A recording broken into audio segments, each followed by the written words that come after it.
encima, por debajo del introito vaginal. Acá ustedes aprecian esta gráfica, pero la aprecian en la parte anterior. Miren, acá está la uretrocele y esto de acá es el cistocele y esta es la zona de la vagina que está siendo deformada o está mostrando esta zona. ¿Ven?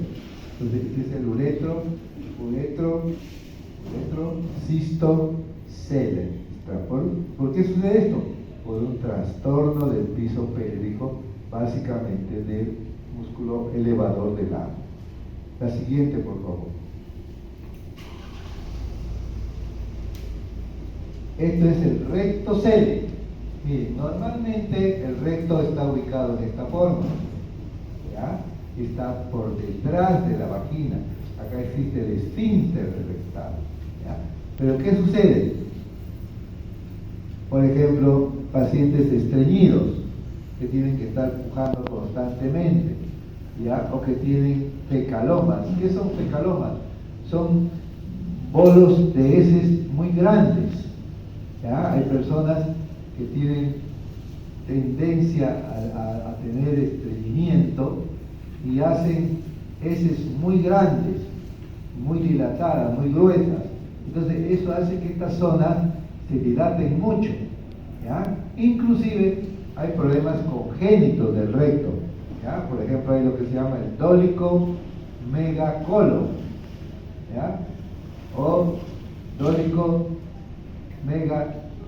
recto. Entonces crecen mucho, ¿ya? Entonces en este caso, por ejemplo, miren, el recto ha crecido y se está protruyendo a través de la vagina, sale a través de la vagina, ¿ya? Esto se llama el rectocele, la salida del recto.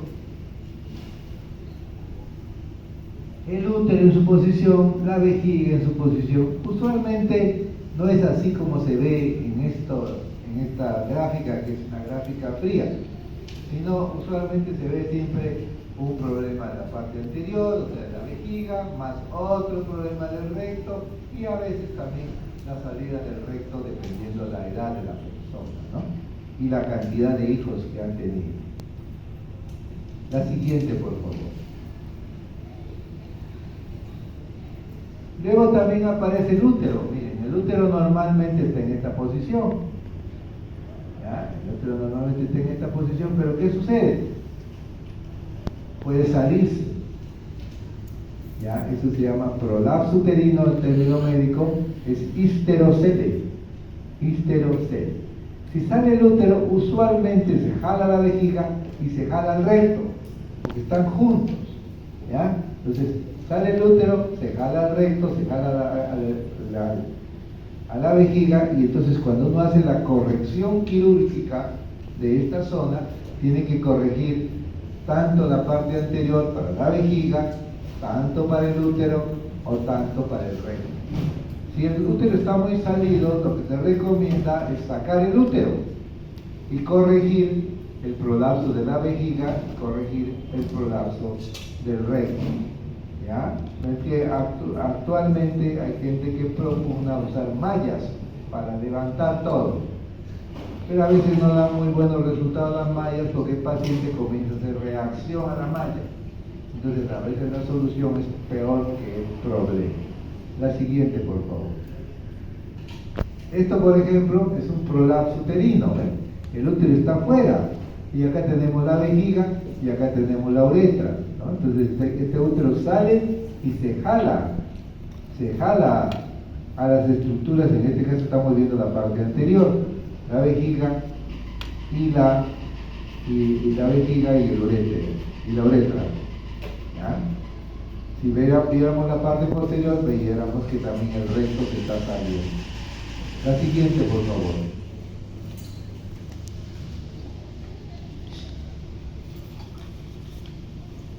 Esta estructura, nosotros hemos separado el peritoneo, ¿no? Se separa el peritoneo, para el peritoneo, y aquí estamos apreciando ya in situ el recto, el útero y la vejiga, que son las tres estructuras que se encuentran en este espacio endopélvico.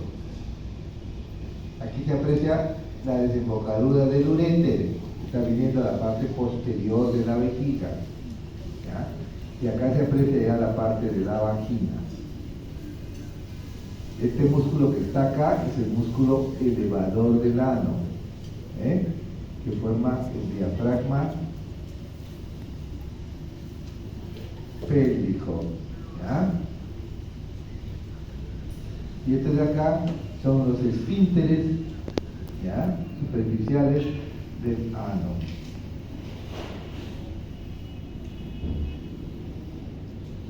La siguiente, por favor. Ya, entonces esta zona del espacio subperitoneal tiene irrigación.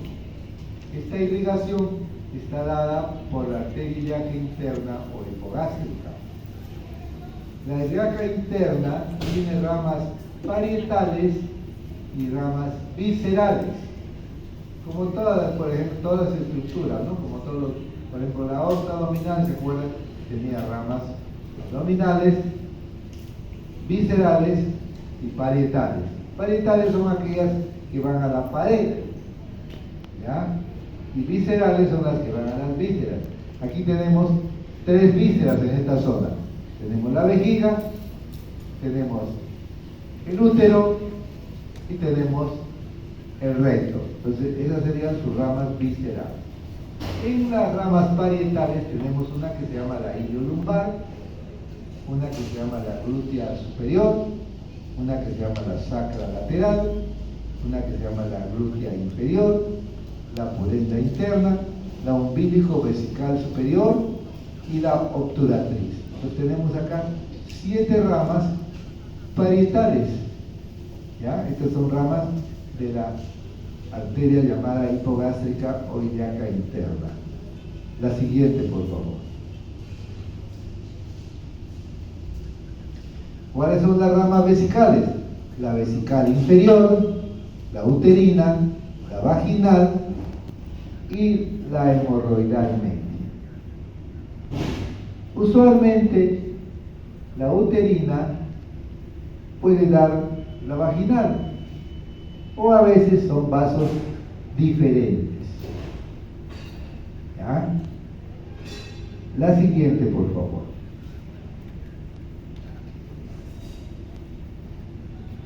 Acá tenemos la arteria ilíaca primitiva, ¿bien? La arteria ilíaca primitiva, ¿ya?, viene y se va a dividir: ilíaca externa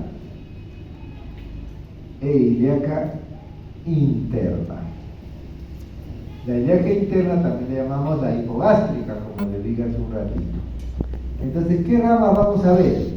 Vamos a ver la hipogástrica. Miren cómo viene para acá, se va para atrás y va a dar un tronco posterior y va a dar un tronco anterior, ¿ok? En el tronco posterior ustedes van a encontrar la primera rama que viene de esta zona, que se llama la iliolumbar, ¿ya? La iliolumbar se va hasta la zona de la fosa ilíaca y también se va a la región lumbar, se llama iliolumbar, ¿ok? Luego tenemos un tronco que sigue para atrás, ¿ya? Y ese será el tronco de la glútea superior. El tronco de la glútea superior. Pero además está dando una rama que se llama la sacra lateral, ¿ven? Viene por costado de la sacra lateral. Si ustedes se acuerdan, la arteria sacra, había una arteria que se llamaba la sacra media, que era la última rama de la arteria aorta. Entonces, de la hipogástrica sale la sacra lateral, ¿ok? Sale la sacra lateral. Y el tronco glúteo superior se va para atrás, para la región glútea, y va a salir por encima del músculo piramidal, que ya lo hemos visto en región glútea. Pero esta rama es de la arteria hipogástrica. Luego tenemos la rama anterior. En la rama anterior, miren ustedes, están viendo una rama que se llama la rama obturatriz, que viene junto con el nervio obturador, ¿ya? Y va a poder ir por el agujero obturador, y esto va a terminar en el muslo, en la cara anterior interna del muslo, la arteria obturatriz junto con el nervio obturador, ¿ya? Esta ramita que ustedes ven acá es la arteria umbilico-vesical superior. ¿Por qué le decimos umbilico-vesical superior? Porque va a ir una rama que se va hacia arriba, se va a ir hacia el ombligo, ¿ya? Y esta es la arteria que va a formar el cordón umbilical. En el cordón umbilical encontramos dos arterias y una vena. Las dos arterias son estas, una de cada lado, por supuesto, ¿no? La arteria umbilical, y que va a haber una rama que se llama la vesical superior. Esta arteria umbilical, cuando el niño nace, se le corta a nivel del ombligo, entonces, y después se va a obliterar y se va a convertir en un ligamento lateral, semejante al uraco que es central, un ligamento lateral, ¿ya? Entonces, la arteria umbilico-vesical superior. Aquí ya tenemos la arteria umbilico-vesical, que la consideramos como arteria parietal.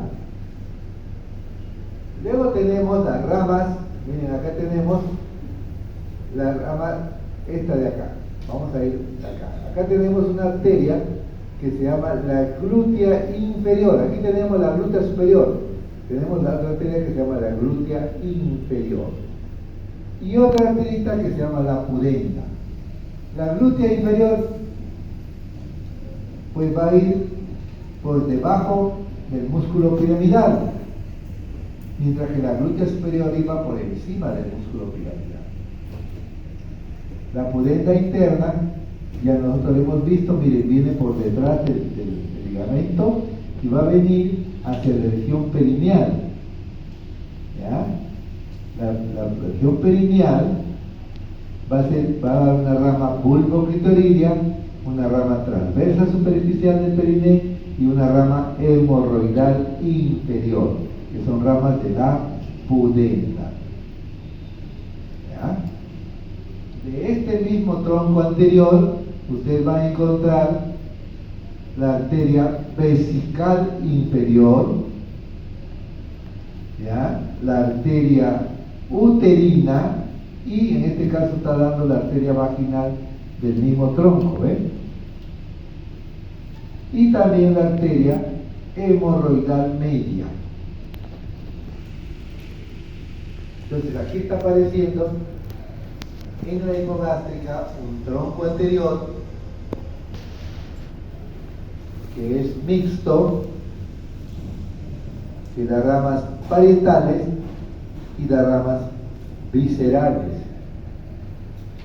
y un tronco posterior que es parietal, ¿ya? Entonces tenemos la arteria hipogástrica. Vamos a repetir. En el tronco posterior, la iliolumbar y la glútea superior y la sacra lateral. En el tronco anterior vamos a ver que hay una rama que se llama la obturatriz, una rama que se llama la umbilico-vesical superior, que va a dar su rama umbilical y su rama vesical superior.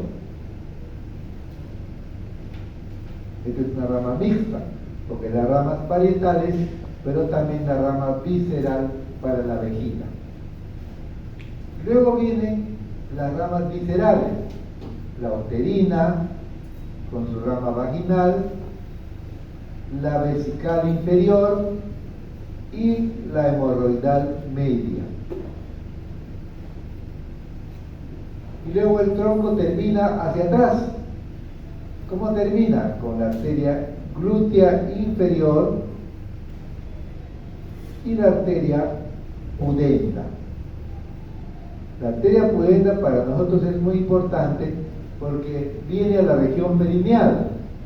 La arteria pudenda viene a la región perineal y entonces ahí vamos a ver que en la región perineal va a dar su rama bulboclitoridea que se va hacia arriba, hacia la parte anterior, va a dar una rama transversa superficial del perineo y va a dar una rama que se llama la hemorroidal inferior.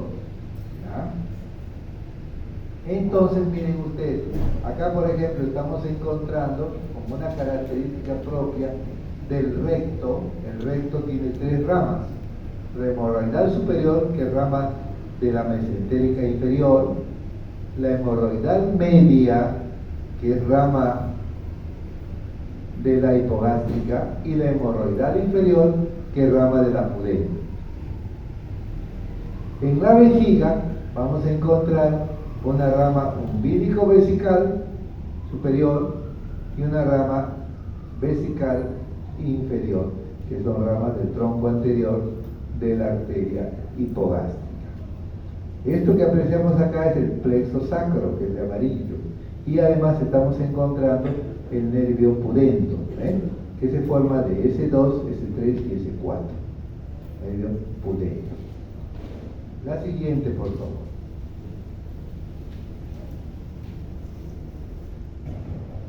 Es lo mismo que hemos comentado hace un ratito, pero en donde ya se puede apreciar, digamos, un poco más en este dibujo de Nete.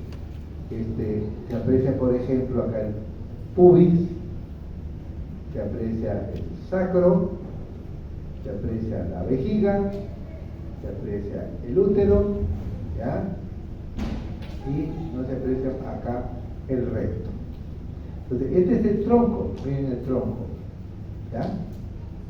El tronco de la arteria. Aquí tiene la arteria hipogástrica, que está dividiendo en una ilíaca, perdón, esta es ilíaca externa. La ilíaca externa va a venir hacia el muslo, ¿ya? Y ahí va a cambiar de nombre, se va a llamar femoral. Y esta de acá es la ilíaca interna, que va a dar diferentes ramas. Por ejemplo, este es su tronco posterior. Aquí en su tronco posterior usted va a encontrar la sacra. Este de acá es el tronco posterior, este es el tronco anterior, ¿ya? En el tronco anterior ustedes van a encontrar las ramas viscerales. Por ejemplo, aquí tenemos la vejiga, ¿ven? Este de acá es la vejiga, esta es la vejiga y está dando su rama vesical. Esta es la rama vesical inferior porque está abajo ya. Aquí está el uréter, ¿ven? Tenemos la rama uterina, miren, la rama uterina y la rama vaginal. Pero aquí también está saliendo de un solo tronco, ¿ven? Tenemos la rama hemorroidal media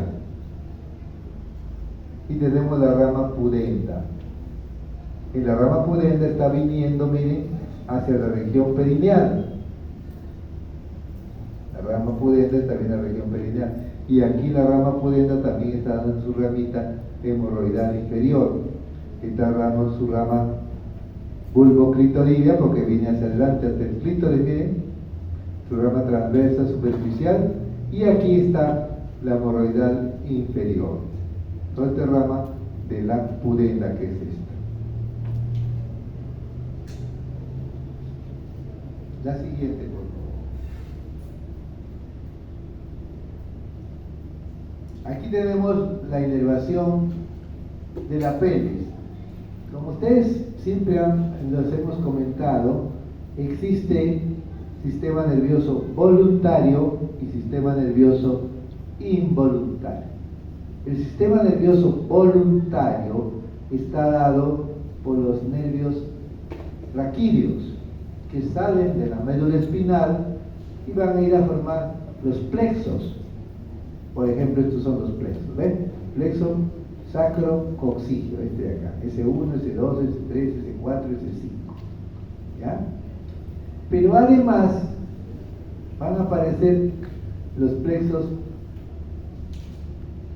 nos van a aparecer nervios que se unen a los plexos raquídeos, como son, por ejemplo, del sistema simpático y el sistema parasimpático, que se originan en los pares craneales.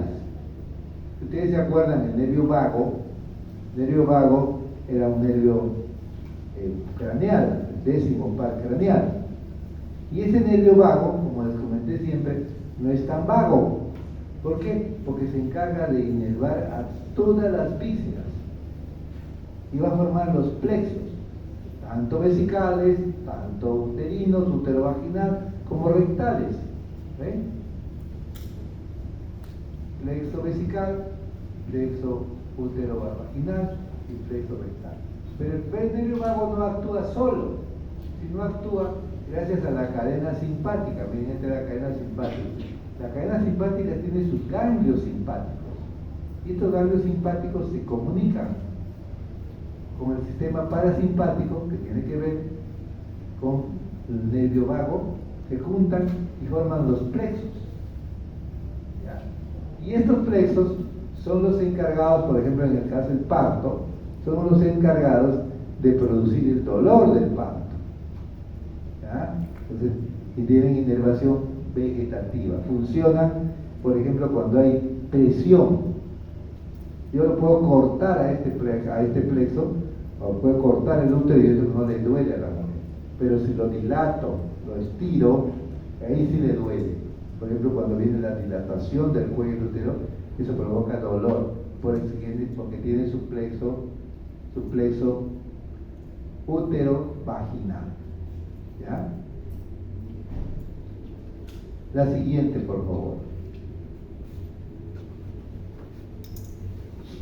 Entonces aquí tenemos el plexo sacro. Miren, este es el plexo sacro, que es todo esto, los nervios sacros, el plexo hipogástrico. ¿Por qué llaman hipogástrico? Porque está junto con la arteria hipogástrica. ¿Ya? Después tenemos los nervios presacros, parasimpáticos y esplácnicos pélvicos. Y ya también tenemos el nervio pudendo, que es importante, que va a venir a toda esta zona. ¿Ven? Nosotros hacemos acá el bloqueo pudendo a nivel de la espina ciática.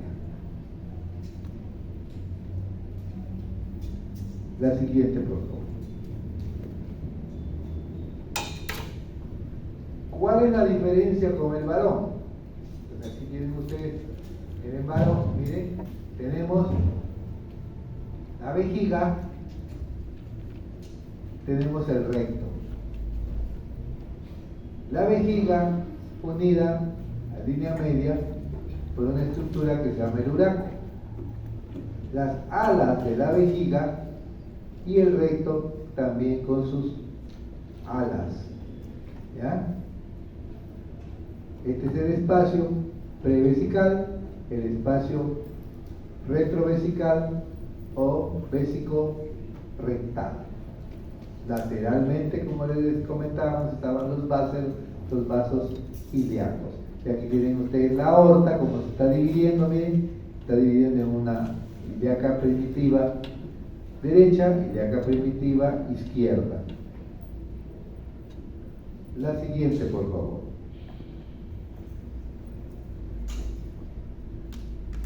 Entonces, aquí en el varón encontramos las estructuras que se encuentran por debajo del peritoneo. Este es el peritoneo, miren el peritoneo, ¿ya? Y por debajo está la vejiga y está parte del recto, ¿no? Fondo de saco posterior, fondo de saco anterior. Ustedes aquí aprecian el conducto deferente que sale del testículo y va a venir a terminar en la uretra, ¿ya? Formando lo que se llama el conducto eyaculador. Aquí ustedes aprecian la glándula prostática y acá aparecen las vesículas seminales que forman el conducto eyaculador. Así aparecen también aquí el recto. La siguiente, por favor.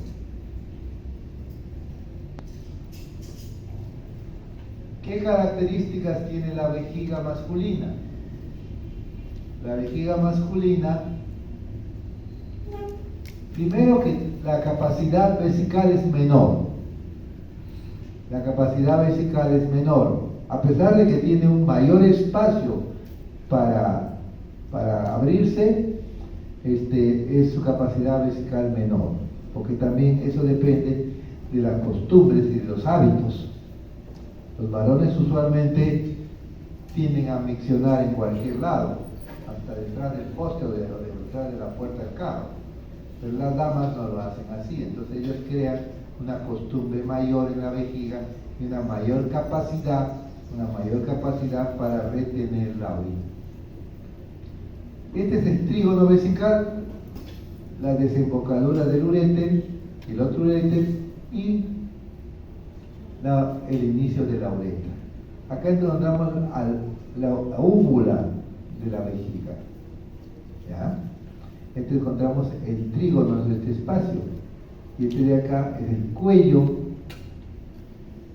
de la vejiga. Aquí encontramos la uretra prostática, que tiene aproximadamente 3 centímetros. En esta uretra prostática van a desembocar algunas estructuras, por ejemplo, el conducto prostático, ¿ya? Aquí,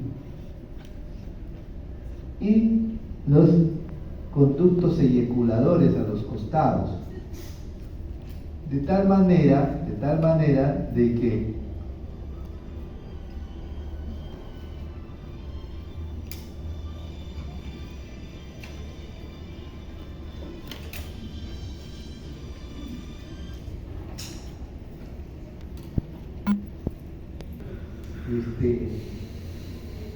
nosotros por este mismo conducto podemos eyacular y el semen sale por la uretra membranosa y luego la uretra peneal.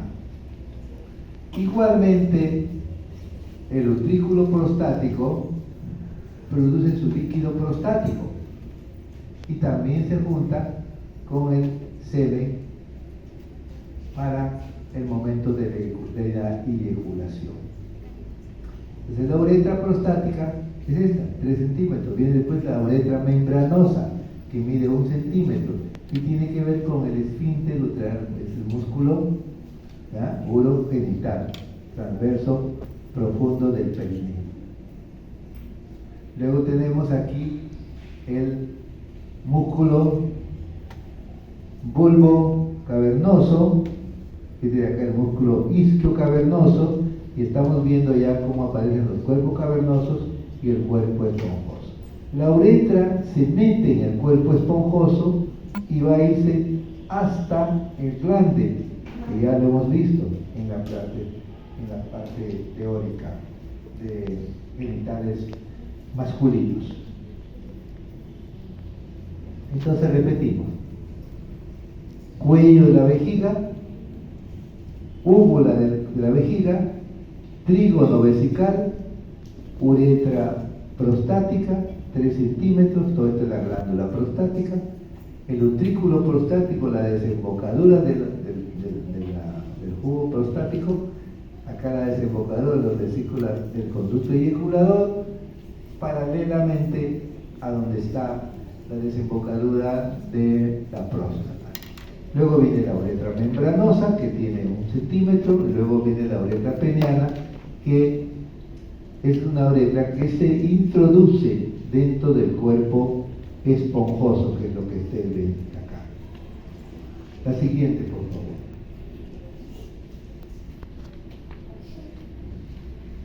La siguiente, por favor.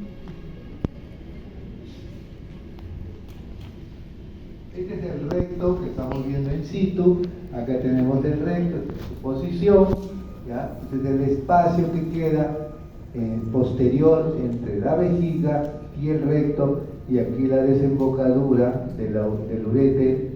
Aquí tenemos la vesícula seminal, la próstata también. La vesícula seminal se junta con el conducto deferente y conforma el conducto eyaculador. El recto. La siguiente. ¿Cómo es la irrigación? La irrigación es semejante a la de la mujer. La única diferencia es que hay vasos, en el caso por ejemplo de la mujer, vasos uterinos, y hay vasos, pero acá hay vasos, digamos, prostáticos o vesicales para la vesícula seminal, pero que son más pequeños, ¿no? Entonces, por ejemplo, tenemos acá la arteria ilíaca primitiva, que se divide en una ilíaca externa y una ilíaca interna. ¿Okay? Tenemos un tronco posterior y un tronco anterior. En el tronco posterior ustedes van a encontrar la iliolumbar, como les decía hace un rato.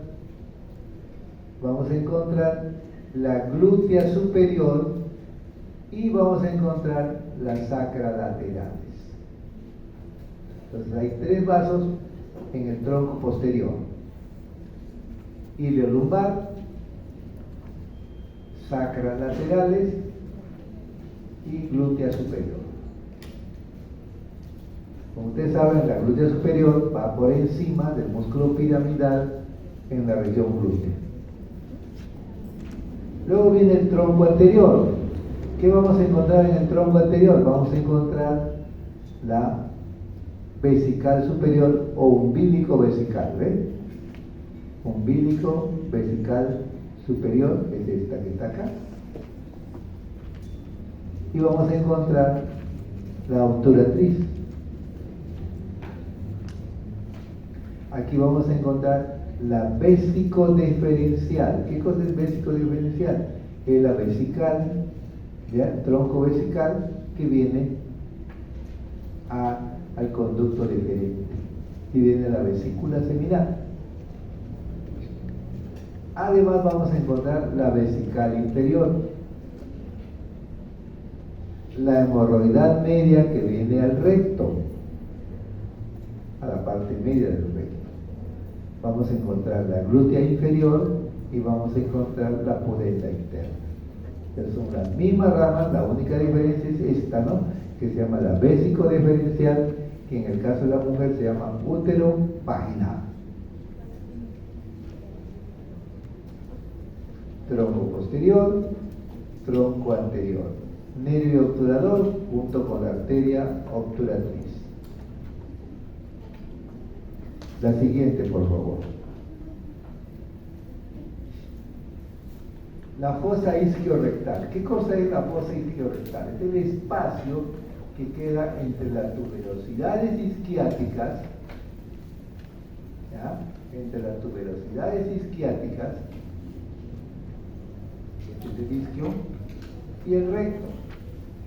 Este es un problema, este espacio, porque acá se producen las fístulas. Las fístulas que pueden ser del recto hacia el perineo, y que son problemas infecciosos muy molestosos, muy severos. Se llena de pus esta zona rápidamente la grasa. ¿Por qué? Porque a través del recto se puede comunicar. ¿Ah?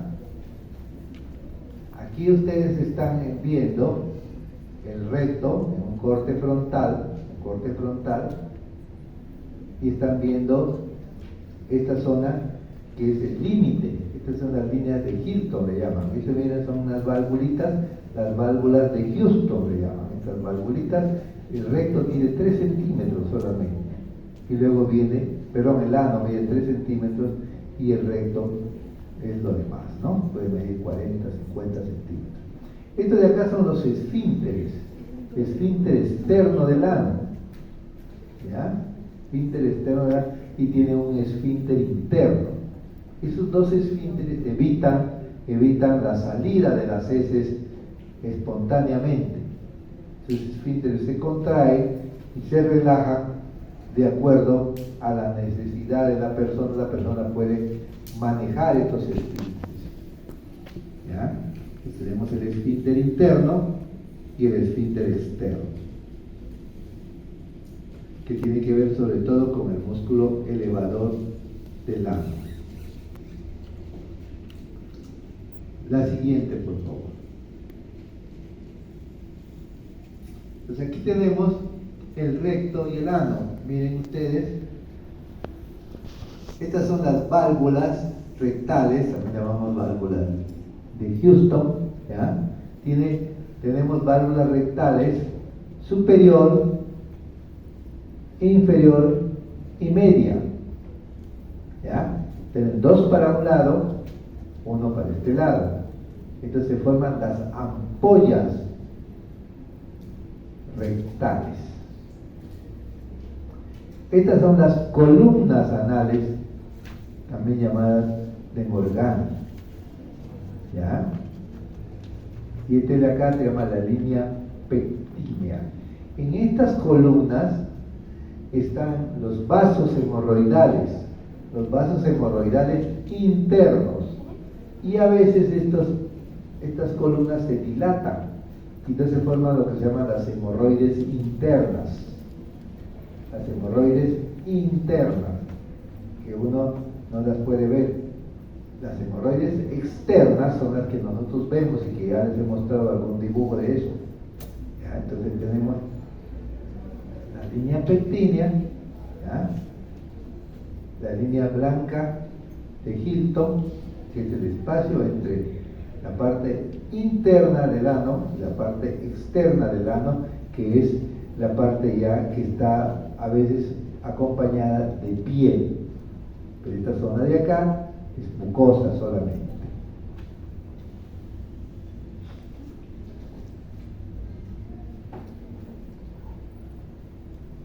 Entonces repetimos con esto. Tenemos el recto, que tiene sus válvulas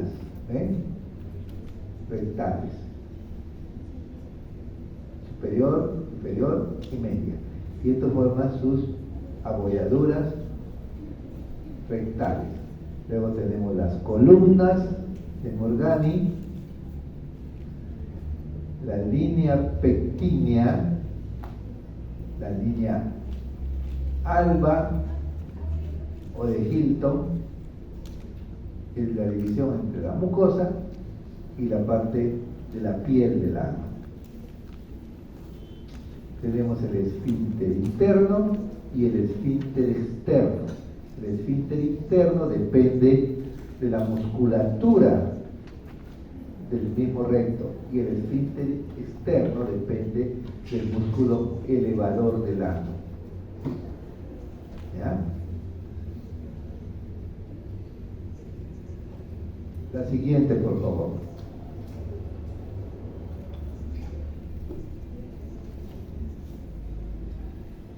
Entonces aquí aprecian las abolladuras, el canal anal, las válvulas y la ampolla elástica, le llaman en este caso las columnas de Morgani, la línea de Hilton, la línea pectínea.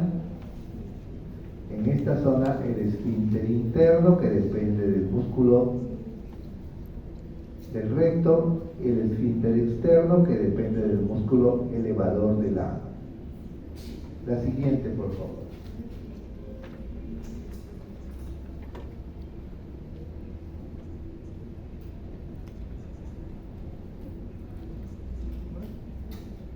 Ay, no te vayas, regresa. Gracias. Entonces, aquí tenemos lo mismo, las válvulas, las flexuras, en este caso la flexura entre el colon sigmoides y el recto, ¿ya? La línea dentada o línea pectínea y las válvulas rectales, superior e inferior, las válvulas rectales que tienen submucosa más mucosa, ¿dice, no? La siguiente, por favor. Entonces aquí apreciamos el recto y algunas características propias, sobre todo la irrigación. Miren, tenemos aquí arriba la arteria aorta y esta última rama que se llama la hemorroidal superior. Ahí se ve, arteria rectal superior. La última rama de la arteria aorta es la hemorroidal superior. Y luego tenemos una rama, arteria rectal media, miren, que es rama de quién? Rama de la hipogástrica. Y la tercera rama es de esta arteria que se llama la pudenda. Esta arteria se llama la hemorroidal inferior o rectal inferior. ¿Ah? Entonces, el recto tiene la particularidad que tiene triple irrigación, ¿no? Superior, media e inferior. Pues en el examen le podemos preguntar, la arteria hemorroidal media depende de quién. Entonces ustedes pueden decir aorta, ilíaca externa, ilíaca interna, y ya pues ustedes lo verán, ¿no? La siguiente, por favor.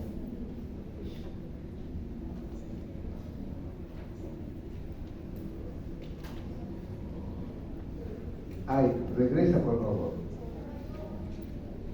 Me equivoqué. Esta central de acá es la arteria sacra media, no viene al recto. La que viene al recto es esta arteria que viene de la ilíaca, de la mesentérica inferior. Miren, la mesentérica inferior, su última rama es esta, la arteria glútea superior. ¿Ya? Esta. Antes va a dar las ramas ilíaca, este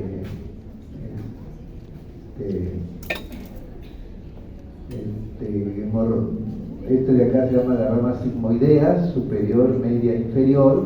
Rama sigmoidea, la rama cólica media y cólica izquierda.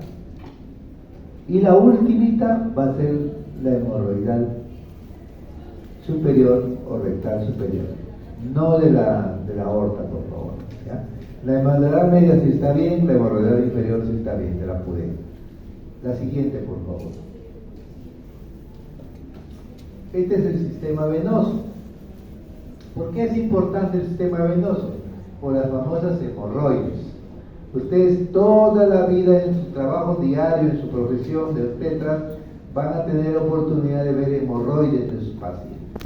Y algunas pacientes se producen, ¿por qué? Por aumento de la presión intraabdominal. Entonces, ¿qué sucede? La presión intraabdominal evita que la sangre regrese hacia el plexo hipogástrico, ¿ven? ¿Ya? Entonces, ¿qué sucede? Se comienzan a dilatar las venas. Así como se forman las varices en las piernas, también se forman las varices en las arterias, en las venas hemorroidales.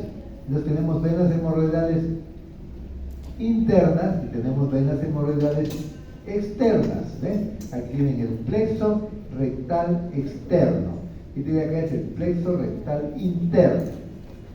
¿Cómo lo podemos ver las hemorroides externas? Solamente mirándole el ano a la mujer. ¿Cómo podemos ver las hemorroides internas? Haciéndole un tacto rectal. ¿Por qué? Porque el recto, el ano mide 3 centímetros y sus dedos probablemente mida 7, 8. Entonces fácilmente ustedes pueden ver la dilatación de las venas hemorroidales internas. ¿Ya? ¿Y dónde los encuentran? En estas valvulitas, las valvulitas, ¿ven? Estas valvulitas se encuentran las venas hemorroidales que están dilatadas. Muchas veces las personas les incomoda estas hemorroides y se operan, pero nosotros tenemos más o menos 8 vasos alrededor del ano, 8 vasos venosos. Entonces puede haber una hemorroides, digamos, de una parte anterior, ¿ya? O puede haber hemorroides de otra.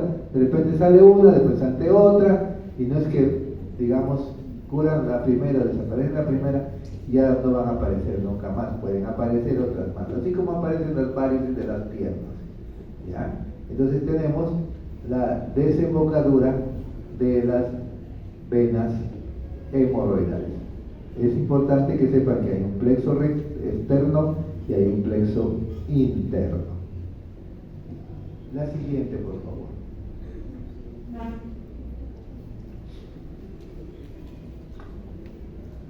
¿Por qué es importante la irrigación linfática? Porque aquí hay mucho cáncer. Hay cáncer de vejiga, hay cáncer de útero, hay cáncer de cuello del útero, hay cáncer del recto. Entonces, todo el sistema linfático es muy importante. Si ustedes ven acá, por ejemplo, tenemos un sistema linfático inguinal. ¿Ya? Muchos cánceres, por ejemplo, el cáncer de vulva es frecuente. ¿Y a dónde drena primerito? A los ganglios inguinales. ¿Ya? También hay cáncer de otras estructuras, de testículo, por ejemplo, hay cáncer. Entonces drena a los vasos linfáticos del hipogástricos. La siguiente, por favor. Miren ustedes cómo es la irrigación linfática. ¿Ya? Ganglios inguinales, ganglios hipogástricos, y todos estos se nutren del sistema linfático de las vísceras. Entonces fácilmente pueden llegar. Ahora, estos ganglios además tienen comunicación, miren, con la vena cava y las venas hipogástricas, y se van para arriba y pueden terminar muchas veces en el hígado o en el estómago.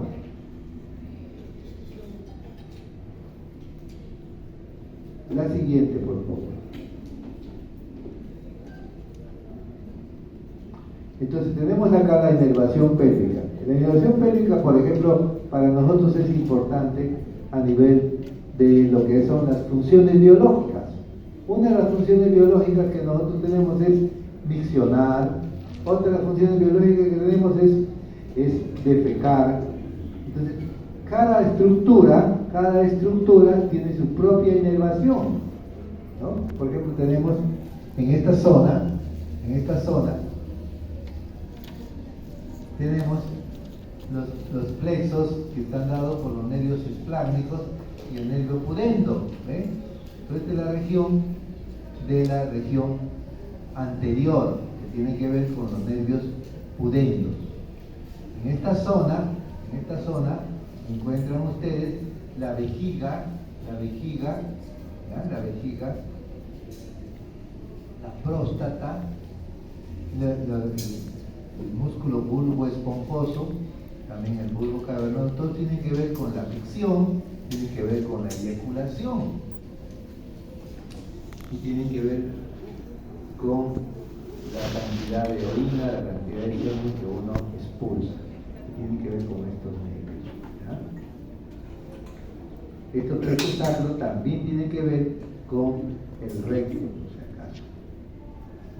La siguiente, por favor. Este es el jefe tomando camellos. El otro día me monté tomando leones, ahora tomando camellos. Este es en Egipto. En Egipto, visitando. Ese es el río Nilo, a orillas del Nilo. La siguiente, por favor. Aquí. Las pirámides de Egipto. Y con mi gorrito en Perú, estábamos en la época de mundial. La siguiente, por favor.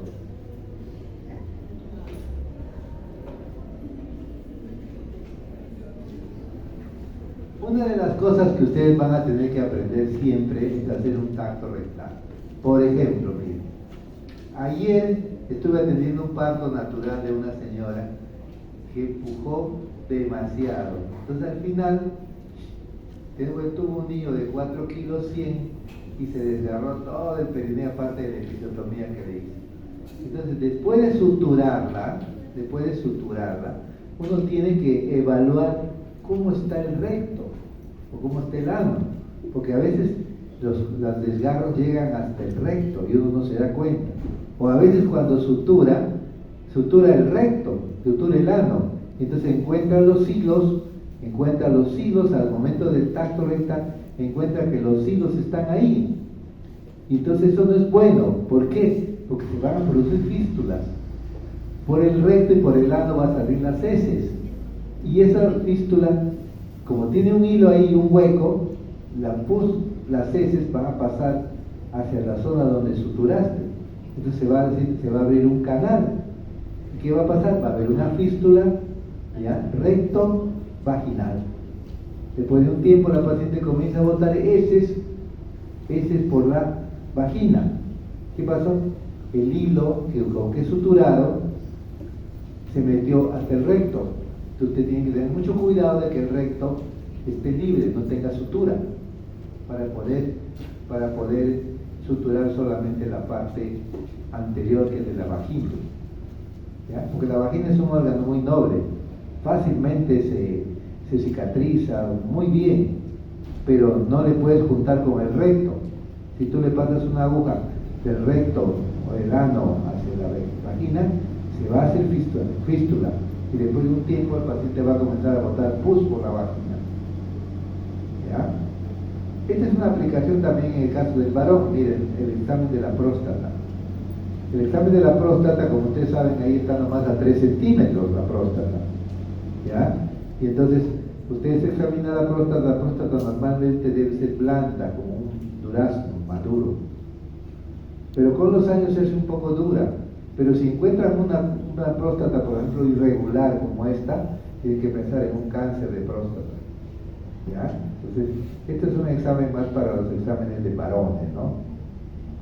La siguiente, por favor. Este es un prolapso rectal. Miren cómo se prolapsa, ¿ya?, el recto a través del esfínter externo. Este es el esfínter externo que depende del elevador del ano, porque también se prolapsa el esfínter interno, porque el esfínter interno depende de la mucosa rectal. Ya miren, prolapso rectal. Y sale el recto. La siguiente, por favor. Este también es un prolapso rectal, es un paciente mío que tenía su prolapso rectal, tremendo prolapso. La siguiente, por favor. Estos son hemorroides, pero hemorroides externas. Miren cómo se dilatan las venas hemorroidales externas, superficiales. Se dilatan y forman paquetes hemorroidales. ¿Ya? Entonces acá hay sangre venosa. Entonces cuando se hace la cirugía de esto, se tiene que llegar hasta la parte superior de la vena para poder sacarla completita la bolsa. Porque si no, si solamente le hacen un corte, le sacan la sangrecita, eso puede volver a salir.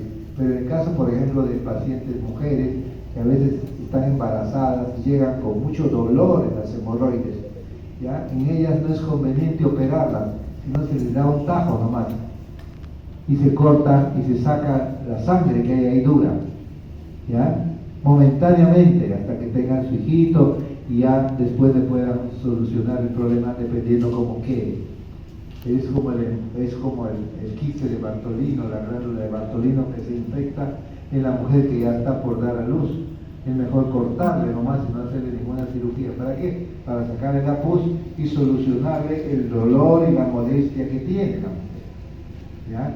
Y no intentar hacer una cirugía, porque es una zona muy sangrante, mucha irrigación en esa zona, ¿ya? Entonces, hacer una cirugía lo único que va a hacer es complicarla. La siguiente, por favor. Cáncer de recto. Miren, el cáncer de recto es muy frecuente y es importante examinar, por ejemplo, mujeres que tienen muchos estreñimientos, a veces tienen hemorroides o tienen cáncer. Entonces, uno examinando el recto y el ano, fácilmente puede llegar, sobre todo a la parte final del recto y del ano, con el dedo. Es un aparato que se llama el proctoscopio, anoscopio en este caso. ¿Ya? La siguiente, por favor. Fístula, es lo que les decía, una fístula, por ejemplo, entre el recto y el periné. Esto es muy molestoso. Yo tenía un paciente que 6 veces lo operamos. Botaba pus, pero que apestaba muchísimo a nivel perineal. En la sexta vez encontramos el canal y logramos llegar hasta el ano. Le cerramos el tubo, le sacamos la fístula y nunca más volvió, hace más de 10 años. Pero usualmente volvía frecuentemente. Aquí, por ejemplo, esta es una fístula entre el recto y la fosa isquiorectal. ¿Ya? Esta es la zona perineal donde puede aparecer las fístulas. Acá también miren, hay una fístula escondida, ¿ven? Fístulas escondidas, pero que al final terminan saliendo por el perineo, o terminan un paciente con mucha fiebre, mucho dolor, y uno no sabe qué tiene. La siguiente, por favor.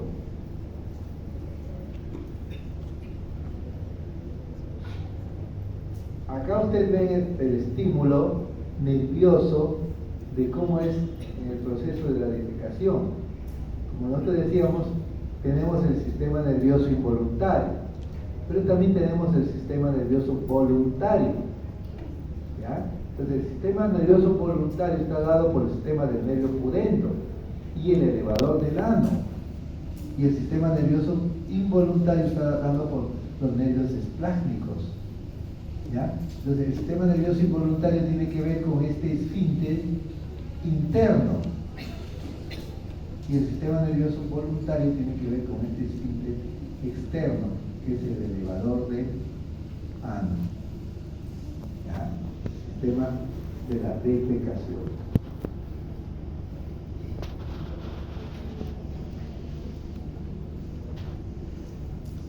Esta es una foto que nos ha mostrado alguna vez el profesor Casas, que es un profesor nuestro ya jubilado, en donde se aprecia, miren, una radiografía.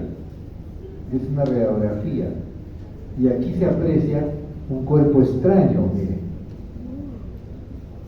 ¿Ya? La radiografía de la columna lumbar, de la pelvis. La siguiente, por favor.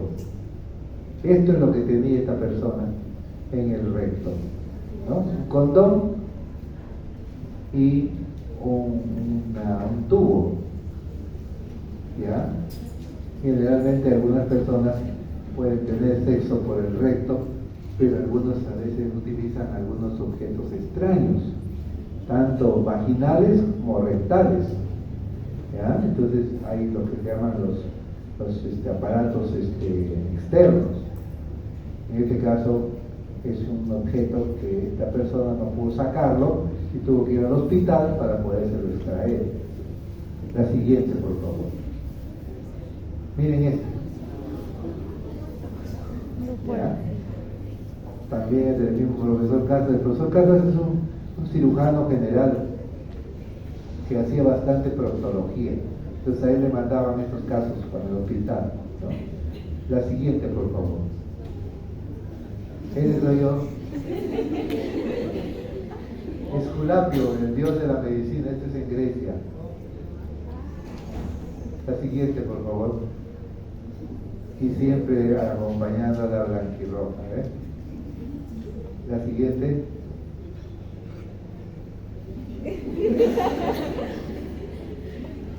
Bien, ahora tenemos otra presentación. Tenemos una presentación que dice en el escritorio está, que dice